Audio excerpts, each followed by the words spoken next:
Hello, in this video I'm gonna show you how you can take screenshots on Motorola Moto G04 and the G04s. There are several methods that will allow you to take screenshots, and I'm gonna show you all of them. So the first thing that you can do is use two keys together, and those keys are the power button and the volume down button. If you press both of these keys together, then we will take the screenshot. If you don't want to use the button, then you can also just open a app. Now this of course works only if you have an app open and you want to take the screenshots of the app.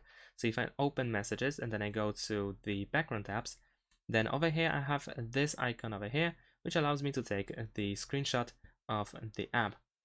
And another thing that you can do is use a gesture with 3 fingers in order to take the screenshot. But first we need to open the settings and go to gestures, and then in the gestures you want to scroll down to find 3-finger screenshot option, and if you enter here you might need to enable this option. By doing so, you can just press and hold with 3 fingers anywhere on your screen in order to make the screenshot. And that's it. Thanks for watching. Leave a like and subscribe to my channel, and see you in my next videos. Bye.